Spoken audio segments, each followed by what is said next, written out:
Hello, everyone. Lenny Pinna here in Garberville, California. It's a grayish, slightly foggy morning, and I thought this would be the perfect opportunity for me to talk about this particular work. It does have a darker, deeper presence for me, and so a bright sunny day wouldn't quite be the right mood for it. And so I wanted to take advantage of this morning and talk about this piece of work. It's made of acrylic paint, painted with a palette knife, and found objects, nature's objects, that I found over a period of time. This work was created about 20 years ago. I had moved to California a couple of years earlier, and I was going through what we'd call a depressing time, a depression, and I needed to put something on canvas in order to express that. And I've always been attracted to these kind of cool, warm colors of brown gray, tan gray kinds of things. And so I want to say, though, that the impetus for the painting was that, and so I painted the background first. And all I did was kind of create these downward flowing motions with alternating sort of grays and browns and a little bit of cream. And then I decided to put that little bit of some lighter sort of off-white kind of strokes in there. I usually have a focal point in my paintings. Often they're spirals and they come out of sort of a centerpiece. So I found myself putting through in the middle of the flow, kind of a darker cavern. So that I guess I was trying to get to that deep, dark place inside of me that was there. And so it created sort of a cavern. And when I looked at it, I think I was seeing some imagery of forest. I was seeing some imagery of deer. I feel like in some way there were like antlers in there. I was thinking about fire. There's elements of fire and smoke. So you could think of forest fire as one of those. And you know how forest fires are both very destructive and at the same time they're also purifying and regenerative for certain plants and trees. So that's what I was thinking about during that time. Then I also had collected, prior to painting this, objects that I find. I'm always picking up or attracted to rocks, pieces of wood, nature's objects. And the interesting thing is I found this one first. When I first moved to California, I was living in Sebastopol and in Sonoma County. And I was walking to a park nearby, and there was a tree that had put out these, I saw these like large pod kind of things. I'm thinking, I've never seen anything like it. And it had the gray, the brown, and the cream in it. It really attracted me very sensuously. I thought, they did put out that kind of seat, and it was very light. It was lightweight. And so I couldn't quite even figure out what it was. It was several years later that I found out that it's actually has little tiny holes in it. And I was told that it starts out as a more, I guess, maybe solid seed or some type of seed, and bees sting it or work with it. They put holes in it. I'm not sure exactly. I haven't really studied their whole process in this, but the fact that the bees interacted with it and it blows it up for whatever reason. I don't know what they're putting in it or what's happening, but some process blows it up and makes it very lightweight. And so this was the first object in California that I collected. Then I remember this one, my friend Ralph and I were taking a hike, and I had not really experienced eucalyptus trees. And I know they're an invasive species in California, but I also find them very beautiful.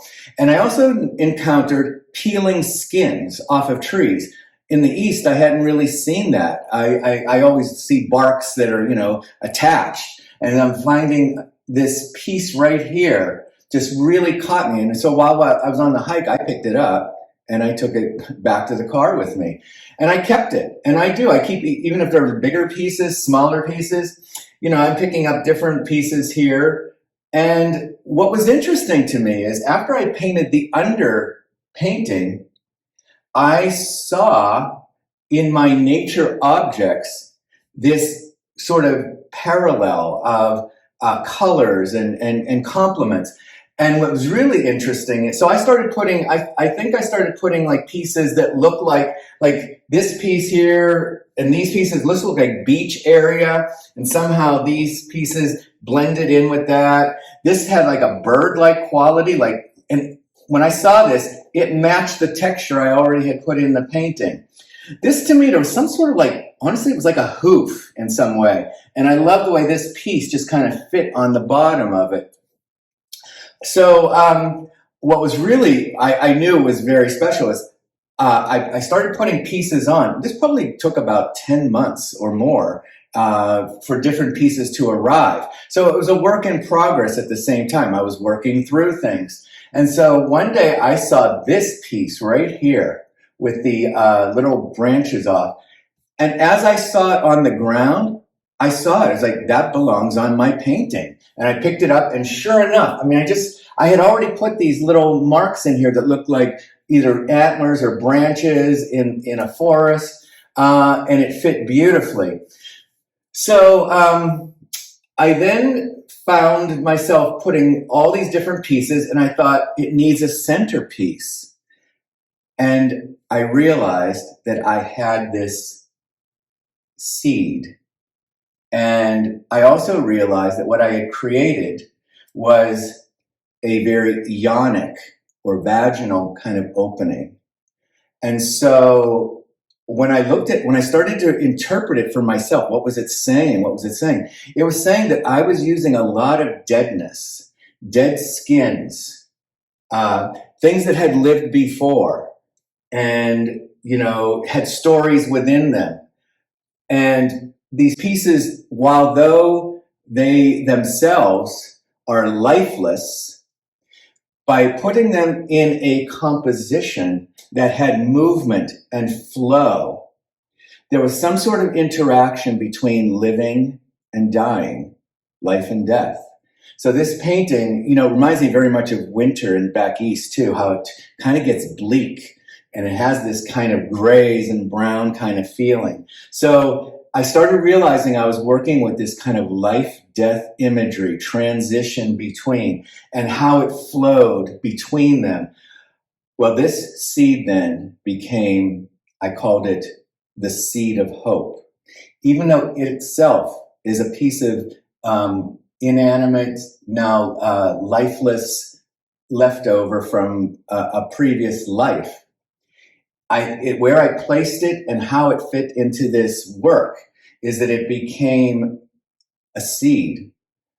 All of that deadness came together within a flowing life form to create a seed of hope.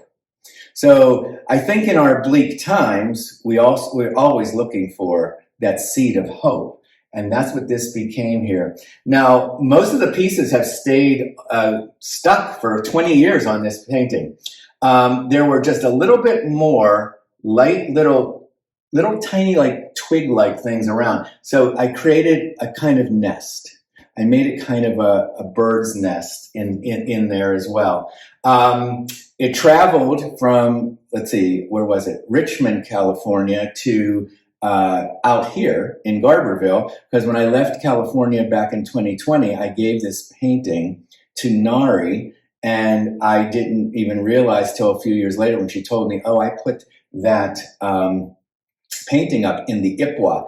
I don't know if I've ever said that they call this place I'm living in Ipwa. IPWA, and it stands for infinite potential with